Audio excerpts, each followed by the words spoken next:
Good morning, जय हिंद दोस्तों। माँ दुर्गा क्लासेस में आपका हार्दिक स्वागत एवं अभिनंदन है। मैं चंद्रेश्वर आज आप लोगों के बीच आपकी परीक्षा के ध्येय से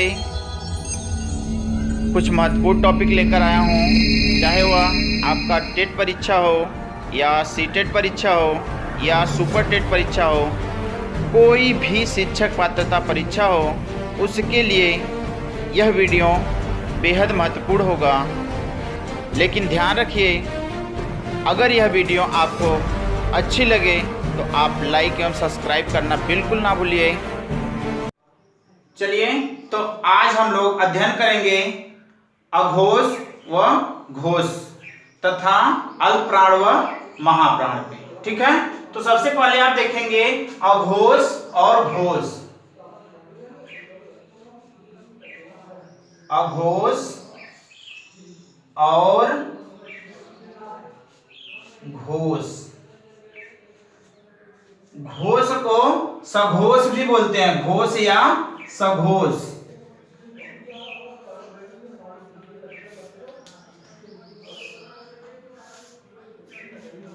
ठीक है, तो ध्यान देंगे अघोष की संख्या कितनी होती है हिंदी में।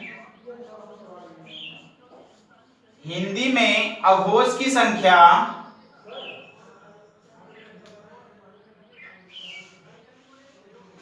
हिंदी में अघोष की संख्या 13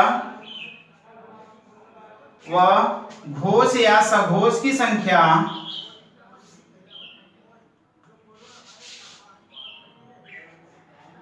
घोष या सघोष की संख्या 31 होती है। ठीक है, तो ध्यान देंगे इसकी संख्या 13 और इसकी संख्या 31। ठीक से भी याद कर सकते हैं। अघोष 13 1 दहाई 3 इकाई, अघोष 31 3 दहाई 1 इकाई। ठीक, इसका उल्टा। अब अघोष कौन कौन से वर्ण होते हैं। ठीक है, तो देखिए, किसी वर्ग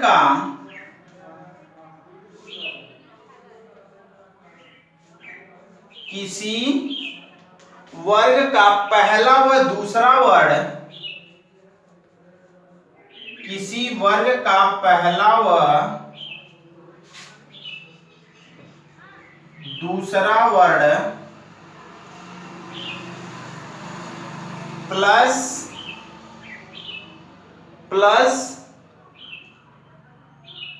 स।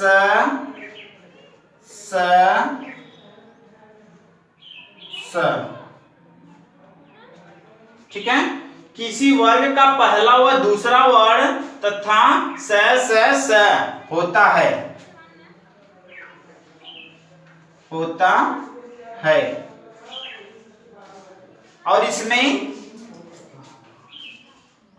किसी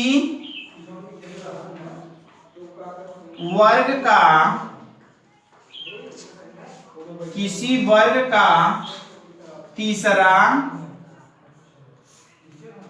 चौथा व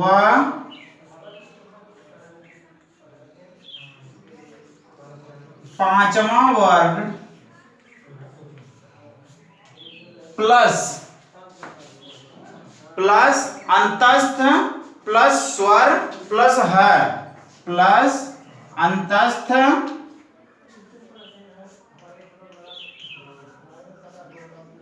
प्लस स्वर प्लस ह होता है।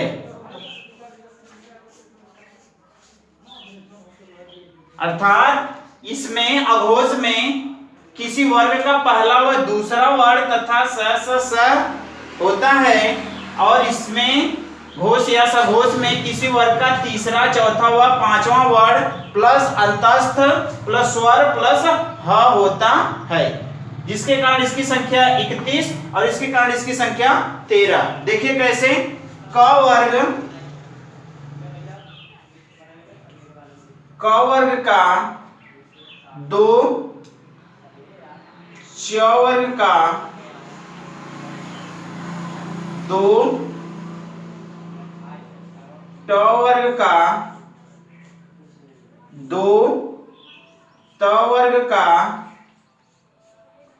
2 व प वर्ग का 2। ठीक, 2 बचे 10, 10 प्लस 1 2 3 स 10 3 13। टोटल कितने हो गए? 13। टोटल कितने हुए? 13।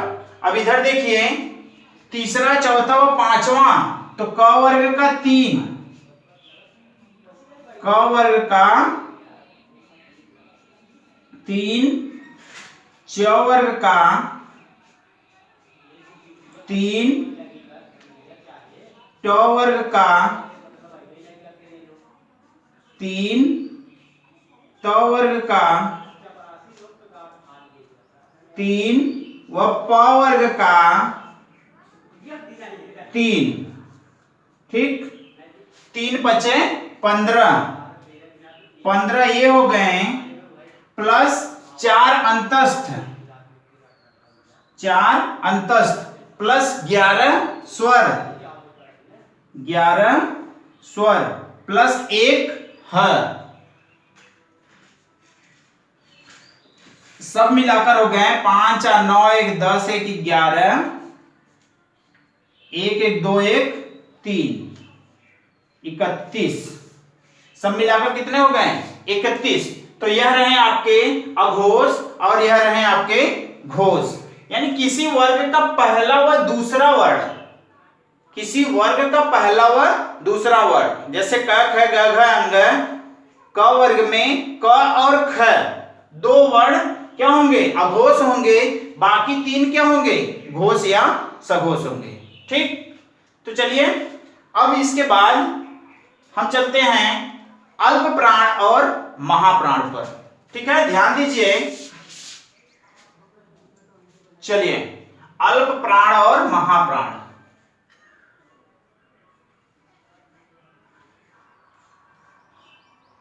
अल्प प्राण और महाप्राण।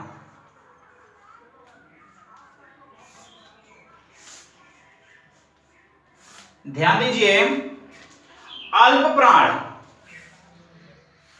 हिंदी में अल्प प्राण कितने होते हैं और महाप्राण कितने होते हैं? तो देखिए,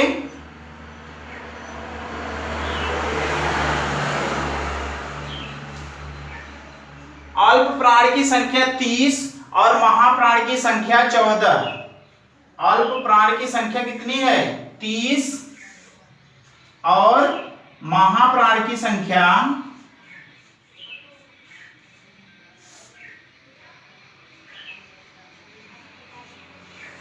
14। ठीक, ध्यान दीजिए, अल्प प्राण कौन कौन से वर्ण होते हैं? अल्प प्राण कौन कौन से वर्ण होते हैं और महाप्राण कौन कौन से वर्ण होते हैं? तो देखिए, अल्प प्राण में किसी वर्ग का पहला, तीसरा व पांचवा वर्ण, किसी वर्ग का पहला,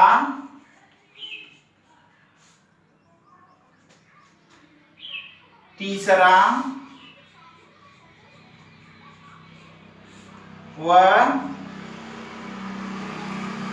पांचवा वर्ण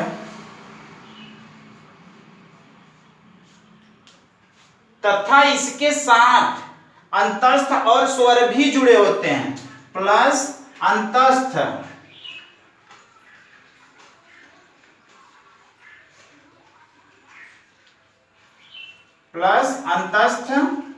प्लस स्वर।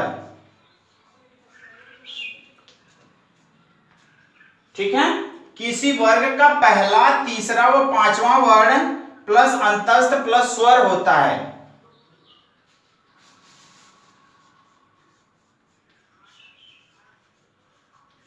देखिए, और इसमें महाप्राण में किसी वर्ग का दूसरा व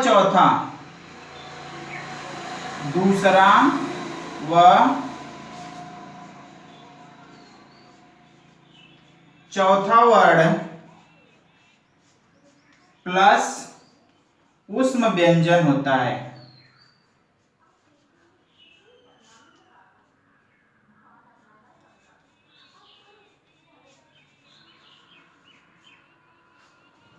ठीक है, तो देखिए जैसे में इसका देखिए क वर्ग से 3, च वर्ग से 3, ट वर्ग से 3, त वर्ग से 3 व प वर्ग से 3, 3 बचे 15, कुल 15 ए हुए। उसके बाद 4 अंतस्थ 11 स्वर, सब मिलाकर 5 और 9 1 10, 1 1 2 1 3, टोटल हो गए 30। ठीक है, इसका देखिए किसी वर्ग का दूसरा व चौथा यानी क वर्ग 2, च वर्ग 2, ट वर्ग 2, त वर्ग 2, प वर्ग 2, 2 बचे 10, 10 प्लस उसमें व्यंजन 4, 10 प्लस 4 बराबर 14, कुल संख्या हो गया 14। ठीक है, तो अल्प प्राण की कुल संख्या 30 और महाप्राण की कुल संख्या 14। तो इस प्रकार से आपके यह घोष और अघोष, अल्प प्राण व महाप्राण पूरे हुए। अब इसमें आपको कोई कठिनाई नहीं आएगी और परीक्षा में जानते हैं यदि इससे प्रश्न आएगा तो आप आसानी से हल कर लेंगे। ठीक है, तो यह वीडियो यदि आपको अच्छी लगी हो तो आप लाइक एवं सब्सक्राइब करना बिल्कुल ना भूलिए। अगली कक्षा में अगले टॉपिक के साथ फिर मिलेंगे। ओके, धन्यवाद।